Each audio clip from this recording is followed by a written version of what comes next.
Whoops. What did we get today? It is the Unicorn Z Pocket Game A1. It also came with this case.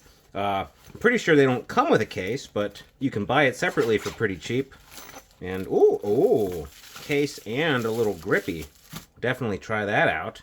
But you guys don't care about the case, you care about the handheld. Now, they also sent one of these to Stubbs, so I'm going to do the real quick zoo pause at it like a moron, quick impressions, and Stubbs is going to do a full review. But what we have here is a handheld that was announced before the Cube and came out after the Cube. And honestly, it's not bad.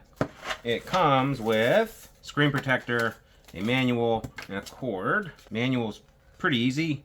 Has a QR code, main instructions, a warranty certificate. I haven't seen a warranty on one of these in, I don't know, ever. And it doesn't come with an SD card, so we're gonna have to find one of those. Ooh, look, it has screws on the bottom. Little Phillips heads. Bottoms and sides and tops, nothing on the back. Don't know if I've ever seen that before. It's got a little vent in the back. A much smaller fan than the Cube, by the way, which we will obviously be comparing this to. Much smaller intake fan, much smaller exhaust fan. You have your inline shoulder buttons, and boy howdy, they are clicky. A power button, volume, some sort of function button. You have a back button, select, start, two little switch sticks. Range of motion's fairly limited. Honestly, feels about the same as the Cube. The Unicorn might have a little bit more range, but they feel very similar. This D-pad, oh, it's weird. It's like an 8-way D-pad. I mean, pull that out. I don't know, can you see in there? There's like a regular D-pad mount in the bottom, but this 8-way that sits on top. That's interesting. And that's it. Headphone jack on the bottom, and no SD card and USB-C. I guess that's just the charging and data all in one port. We will see. Let's turn her on and see what she ships with. Hello, bonjour, English. Whoa, whoa, whoa. So I can select my applications I want through this setup manager. Random Chinese app, sure. Manager, Citra, Aether, I don't know what that is. You know what? Let's not install the nebulous ones. So we're going to do Citra, Aether, and PPSS Yes, I will install. It's kind of reminiscent of a Retroid product. All right, super bare bones. There's nothing on it except Play Store and a gallery. Okay, so I added an SD card. And I installed some apps off camera because you don't want to see me installing Daijisho and RetroArch. And ooh, look at that. So I texted Stubbs and I said, boy, there's nothing on these. It's going to be hard to recommend. You got to set it all up from scratch. And he said, well, since these are super pre-production, early release review units, they actually have configuration files and they have more apps and stuff. So I got a zip file and I added all the configurations for RetroArch and configurations for Drastic and for all sorts of other stuff. So it's going to look a lot more similar to what you're going to receive when you order this. I also found out this is going to come out cheaper than the Cube. This is going to be they're going to try to hover around 130 with this, maybe before shipping. I don't know. Might go on sale for a little bit cheaper, but I think if you're looking at 150 to 200 for the Cube and you can get this for 130, it's slightly less powerful than the Cube in my initial testing, but it's going to be slightly less expensive. Oh, and speaking of comparisons with the Cube, I am happy to report there is no light bleed. This is an extremely dark background and there is no light bleed whatsoever. So that's pretty good. It's essentially the same size screen. The bezel makes this look bigger, but it's the same size screen. It's a 4-inch 720p screen, which is all the rage apparently. It's a 1:1 aspect ratio, which is also all the rage apparently. And it's actually, in some very early preliminary testing, I don't think it's as ergonomic because as you can see, it doesn't have as much of a butt. So this has a little flat tush, whereas the Cube still has that badonkadonk you can really bear down on, and this is much more ergonomic. However, I will say the D-pad on this, I don't know, I kind of like it. I might do a follow-up video where I just take this off and see how it works, because it's kind of like on a 4-way post, and I never encountered anything like that. The buttons, after some limited play, they're micro switches, I think, but they're very clicky. They sound like a computer mouse, and if that's your jam, that's fine. It's a little bit loud for me. Shoulder buttons are a little similar, but they're not as loud as the shoulder buttons on the Cube, I don't think. they do have kind of a tactile click, like a mouse or a computer keyboard. If you like that, that might be up your alley. I've also noticed that the fan runs on this a lot, and that makes sense, because this was a T820 chip. This is a Helio G99. It's going to give you some surprising performance. You'll see when we go over 3DS. It's running some of my hard-to-play 3DS games at 2x resolution, very similar to the way that the Cube does. We're going to get into some real quick gameplay. I'm going to show you what it maxes out at, and Stubbs will have a more complete, longer form video here in the future. I just wanted to get this out because it is a visually striking handheld. I do like this Famicom colorway. And I don't know if you can zoom in on that, Gary. They have the PlayStation buttons etched in. So if you're playing a PlayStation game and you go, oh crap, what's X? Where's triangle? I'm kind of used to it now. But every once in a while you get one of them QuickTime events and you're like, which one is square? Well, now you can just look. It's Y. How about that? Whoops. I accidentally loaded RetroArch. We got our comparisons out of the way. We got our price out of the way. Let's show some gameplay. And I wanted to start with Horizon Chase because some people said, Zoo, why didn't you include this in your Cube video? And I said, well, I didn't really want to focus on Android games, but I'm going to show it here. And this is a game that runs really well on here, and it also scales 1-to-1. So if you really want to play it on here, you can. Uh-oh, where's my buttons? Make sure you turn gamepad mode on. Whoa! You can see here the controls are relatively precise, even for an idiot like me. Whee! Yeah! The volume on this is really, really loud if you want it to be.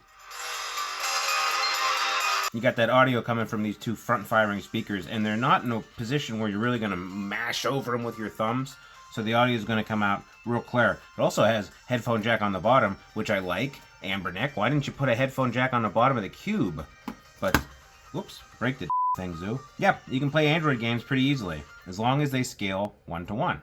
Now you can go back and watch my Cube video for all of Zoo's perfect 1-to-1 aspect ratio for your 4x3 or your 3x2 or your whatever games. But the Unicorn does come with these preset overlays and these preset aspect ratios. So you're losing a little bit of screen, but you get these neat little bezels and everything kind of just works right out of the box, which, truth be told, for a lot of people, if they buy this, they're just going to want it to work out of the box. I think people who binge these videos might be outliers, and your normal, I just got this on a TikTok store or whatever, they want it to work right out of the box. Does it have a shader on it already? Let's see if we can figure that out. No, it doesn't have a shader on it already. Let's add a shader just for fun. There we go. You can add one of those CRT filters if you want. But right out of the box, it works pretty well. You're about to get eat, jellyfish.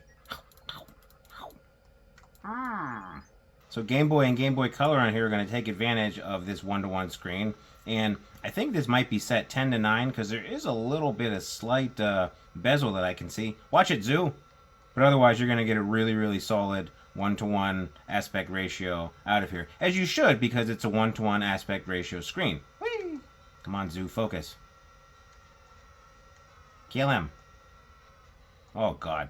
Ooh, this is kind of an interesting bezel. You're losing a ton of screen, but you do get that 3x pixel perfect aspect ratio because it's a 720 screen, which is 3 times the size of the original Game Boy Advance screen. That's a big, chunky bezel. That's what you're going to get default out of the box. You can fiddle with it if you want, but this is what your Game Boy Advance experience is going to look like.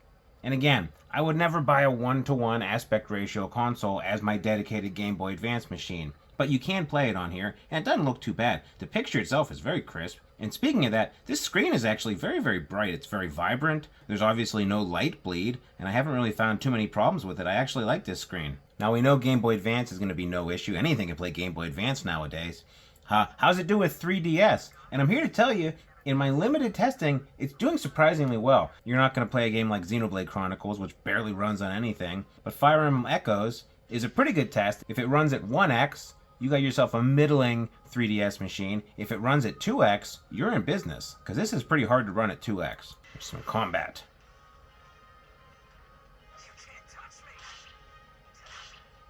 I mean, that's a pretty steady 30 FPS, which is a little bit more impressive than I thought we'd get out of this G99 chip. But otherwise, oh, watch out, Faye.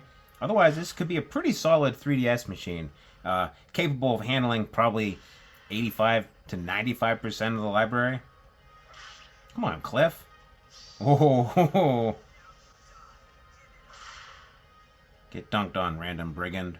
Now this isn't the most demanding PlayStation 2 game, but it's running okay, and it's running at 2x resolution. I know that is good. It's going to be slightly less performant than the Cube, which is kind of the theme of this first impressions, but you are getting a fair amount of PlayStation 2 performance out of here. Probably maybe somewhere between 50 to 75% of the library. Again, Stubbs is probably going to do a lot more of a deeper dive into PlayStation 2 and GameCube stuff, but just first impressions, not too bad PlayStation 2 performance. You terminated.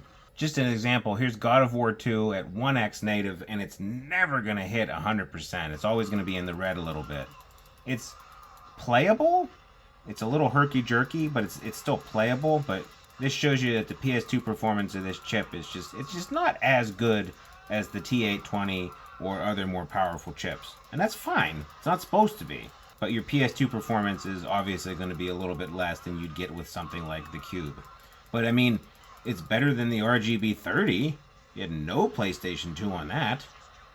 For GameCube here, I'm running Mario Kart, which isn't, a heavy hitter, but I'm running it at 2x. Wait. I'm running it on OpenGL, because Vulkan on this game always is kind of hinky. And then I'm running it at 2x. And it's running relatively well. Hovering around 60.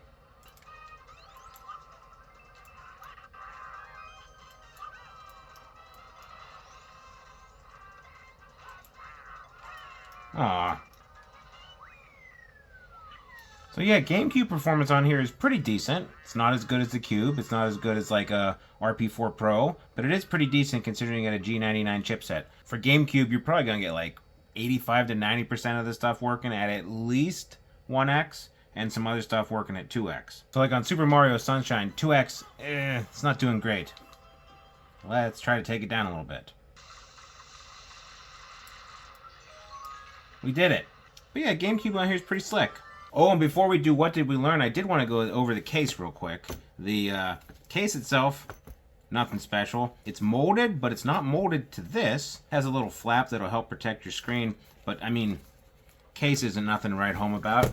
What is kind of neat, however, is this grip. It's like a silicone grip. Like, remember when you used to get these for your phones? Or for your Wiimotes? I don't know, I feel like it kind of hinders the ergonomics for me because it makes it too smooth. It has a odd texture. I don't know, maybe that says more about me and where I am mentally if I'm going to complain about the texture of a silicone case, but I don't know. It's kind of a neat option. They're supposed to be relatively cheap and available through ZPG, but I'm going to take this off and we're going to get to the What Did We Learn? Oh boy, wait a minute. Well, Gary, it's time for What Did We Learn? And we learned rather quickly, I might add, because I'm trying to get this out. The Z Pocket Game A1 Unicorn is starting to appear on storefronts, and the official store will have these for sale very, very soon. And so I wanted to get a real quick first impressions, and I know that Stubbs is going to be releasing a more in-depth video fairly quickly here in the future. So I wanted to just do a real quick video and do my absolute first impressions on this. And my first impressions are, it's not bad. It's in kind of a weird middle area. This was announced a long time ago, and if it came out in a vacuum against just like the RGB 30, then it would be very, very, very interesting. However, they kind of got beat to the punch by Anbernic. Anbernic has done that a couple times with companies. The Cube has some drawbacks. It's more expensive. This is about $150 to $200. This, they're telling us, is going to be around $130, maybe $140 with shipping and all that stuff jazzed in. The Unicorn doesn't, however, have terrible light bleed. It has a very, very nice 720 by 720 screen, which to me is kind of weird. You make a handheld that's virtually the same, and one of them doesn't have issues with too many screws or weird plastic that's pinching on the screen or bad adhesive or whatever we think it might be. I just think it's in kind of a weird spot, and maybe Stubbs will be able to shed more light on why you would get this instead of spending maybe another $30 or $50 on the Cube.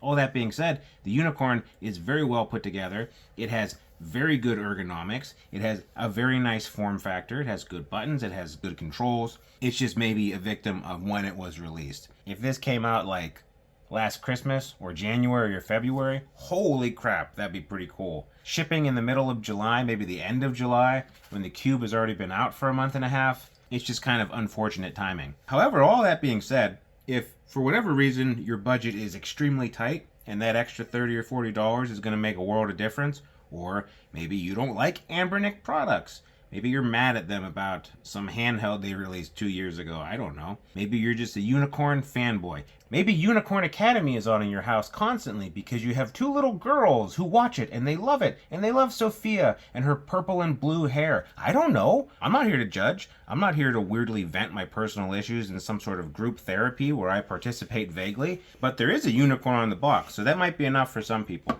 Starting to ramble and disassociate, and Gary's telling me I need to calm down, pull it together, and wrap it up. So I'll end the video just with my quick summation that the Unicorn A1 is kind of a Cube Junior. And in certain situations, that might be exactly what you're looking for. So if you're hesitant to get a Cube for a variety of reasons, price, screen, personal issues with Ambernick, then the Unicorn A1 is almost the same thing. It's almost as good, and it might be right up your alley. But if you don't have beef with Ambernick, and you're not worried about the screen or any of those other issues, I think the Cube is probably just a better overall buy.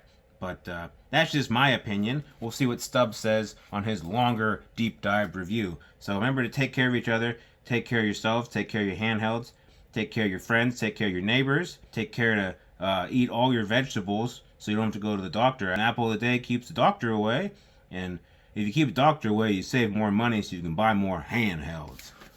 So long.